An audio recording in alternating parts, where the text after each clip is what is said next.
नाज़रीन-ए-गिरामी, इस वक्त एक अहम तरीन खुशखबरी आ रही है, बिलखुसूस जो मुख्तलिफ़ तंजीमें हमारे कर्नाटक में जो है इस बात को लेकर के आवाज़ उठाई थी कि उर्दू असातिज़ा के साथ नाइंसाफ़ी हुई है और खाली तदरीसी आसामियों को शामिल नहीं किया गया है। 15,000 असातिज़ा की भर्ती में उर्दू स्कूलों के असातिज़ा को शामिल ना किए जाने को लेकर के नाराज़गी थी। इसमें मुख्तलिफ़ तंजीमों ने हिस्सा लिया, एहतिजाज दर्ज किया।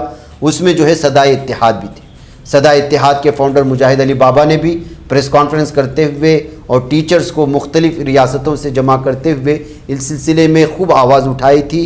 अब महसूस होता है कि इन तमाम तंजीमों की और बिलखुसूस सदाए इत्तेहाद की और उनके ज़िम्मेदारों की जो मेहनतें हैं उनके साथ तमाम तंजीमों की वो रंग लाई है। हुकूमत की जानिब से इस मुतालबे पर अहम पेशरफ्त करते हुए 800 उर्दू असातिज़ा की भर्ती, इसके अलावा जो है 100 मराठी और 100 तमिल असातिज़ा के आसामियों को भी भर्ती में शामिल किया गया है, जो खुशआइन बात है। और फौरी तौर पर हुकूमत की जानिब से इस बात को माने जाने को लेकर के सदा इत्तेहाद के जनाब मुजाहिद अली बाबा साहब ने प्रेस कॉन्फ्रेंस करके इत्तलात फराहम की। आप इसको सुनिए। ये टीचर्स का मामला जो है ये हमारे इल्म में नहीं था। ये जैसे हुकूमत 15,000 टीचर्स के वास्ते कॉल फॉर करी तो उसमें मुसलमानों का नाम नहीं था, ताकि ना वो एग्जाम दे सकते उर्दू में, ना उर्दू स्कूल में वो खुद रह सकते थे। वहां पर उर्दू स्कूल में ये कड़ा हेडमास्टर को डालने की जो गवर्नमेंट की एक साजिश थी, वो समझते हुए ये जो बंदा जमीर जो है ये तिल मिला गए हैं। 2 महीने पहले ये बंदा मुझे क्या मिला, एक दिन भी मेरा पीछा नहीं छोड़ा। ये बोले कि बाबा जी ये काम होना है, क्योंकि ये हमारे उर्दू टीचर्स का मुस्तकबिल है। अगर इस टाइम के ऊपर तुम्हें सब लोग साथ नहीं दिए तो उर्दू को इन्हों खत्म कर देती, और हमारे जो उर्दू टीचर्स में जो अपॉइंट होकर जो काम करना है उनके घरों के ऊपर जो सहूलत होना था, सारी सहूलत खत्म हो जाती है और उर्दू का नामो निशान खत्म हो जाता। ये फिक्र लेको ये जो जमीर जो है मेरा पीछा ऐसा पकड़ा जिससे गोचड़ी खून चूसते, ऐसा पकड़ गया है ना। तो जब मैं इसके पूरे बात सुनने के बाद जो है 3-3 फोन रख ले को, इससे बात करा उससे बात करा, यहां से आ रहा वहां से आ रहा, सिर खराब करने के बाद जो है फिर क्या करना, जो आने वाले मेहमान के वास्ते रहने का इंतजाम होना। अब रहने का इंतजाम होना क्या करना, तो यह बात जो है मैं जो उस वक्त में एमएलए रिजवान अरशद थे, तो मौजूदा मिनिस्टर जो है उनके पास ये बात लेकर को गए कि भाई ये जो उर्दू टीचर्स का मामला है ये उसमें आप लोगों का सब सपोर्ट होना है और आने वाले मेहमान के वास्ते इंतजाम भी करना है। तो उन्होंने बोले क्या करना, तो बोले पहले वो शादी महल का इंतजाम करो, तो उन्होंने शादी महल का इंतजाम करे। उसके बाद में जो है जो लोग 200 आदमी आने से पहले जो था, जो 200 आदमी की जगह पर उस टाइम के ऊपर भी उनमें पार्टी अलग अलग पार्टी थी, इस वास्ते कि अपने आप को लीड लेकर नाम लेने की कोशिश कर रहे थे ये टीचर्स की ग्रुप में। तो वहां भी जो है जमीर सब्र करते हुए बोले बाबा जी जो हो रहा होने। तो जब 24 जुलाई को जब ये 200 आदमी आने वाले थे और 200 आदमी नहीं आए, कंफ्यूज कर दिए वहां वाले, जुमे का दिन था। तो मैं रिजवान अरशद से कहा था कि भाई देखो तुम्हें आपको संभालना है। तो बेचारा मीटिंग छोड़ करके 1.5 घंटा इंतजार करने के बाद 1.5 घंटा इंतजार करे, उनके और भी मीटिंग थे, तो यहाँ लोग ना होने की वजह से वो दूसरे मीटिंग की तरफ चले गए। फिर जो भी वहां पर टीचर्स थे मायूस हो गए थे, उनको देख करके जुमे की नमाज के बाद कमलपोश खादरी रहमतुल्लाह अलैह की मस्जिद में जैसे सलीम अहमद हमारे चीफ वेफ एमएलसी थे, उनको बोला भाई ऐसा मामला है, चलो तुम्हें जाको तसल्ली दो।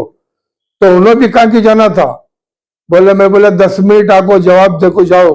तो उन्होंने आए, फिर लोगों को तसल्ली दिए, वायदा उन्होंने भी करे, रिजवान अरशद भी करे कि यह बात हमें सीएम तक लेकर जाती, इंशाअल्लाह इसके बारे में जरूर काम करेंगे। तो इत्तेफाक क्या हुआ, एक समझदार, एक काबिल इंसान, बहुत दूर अंदेशी का इंसान जिसे हेल्थ मिनिस्टर मिली थी, उसी को फिर माइनॉरिटी वेलफेयर मिशन जो इनके हाथ में आ गया। तो मेरे दिल में यकीन हो गया कि अब ये टीचर्स का काम इनकी तरफ से हो जाएगा।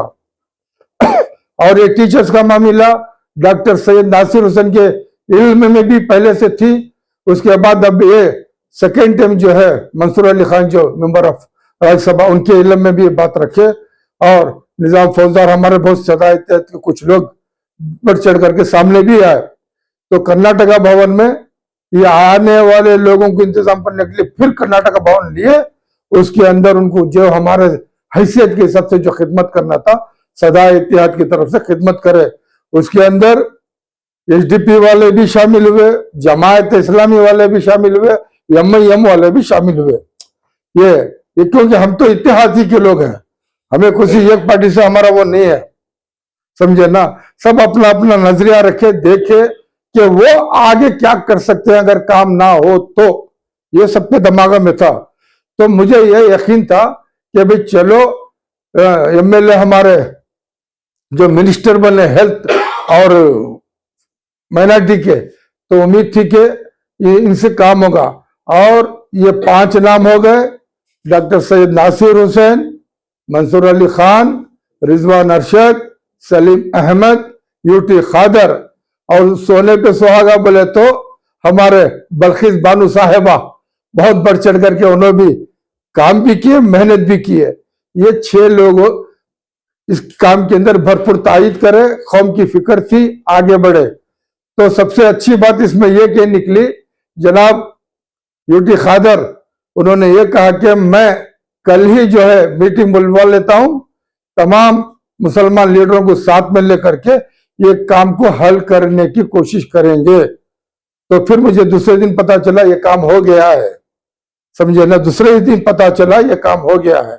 तो इनमें इस तरह से अगर संजीदा, इसीलिए बोलते हैं संजीदा लोग मिनिस्टर बने, संजीदा लोग सियासत में आए, तब जाकर के कौम का काम हो सकता है। ये नहीं इतना सब होने के बाद 800 फैमिली, एक फैमिली से शौहर, बच्चे, माँ बाप, सबका भला होता है। इतना बड़ा काम हो गया खामोशी से। कोई ये नहीं बता रहा कि मेरी वजह से हुआ, कोई ये नहीं बोला कि मैं कर रहा हूं, कोई ये नहीं बता ये होता लीडरशिप, ये नहीं पता कि मैं कौम का लीडर हूं। ये इस तरह से खामोशी से काम करने की ज़हनियत ही है जो हमें और हमारे कौम के लिए जरूरत है। मैं जितने भी नाम लिया हूं सब दूर अंदेशी के। सलीम अहमद की भी सोच बड़ी अलग, पाक साफ है। रिजवान अरशद की सोच अलग है, नासिर हुसैन की सोच अलग है, और यूटी खादर की सोच अलग है, और ये सारी मंसूर खान की सोच अलग है। तो ये जो सोच है ना, ऐसी सोच अगर मिल जाए तो हमारे कौम के लिए फायदा है।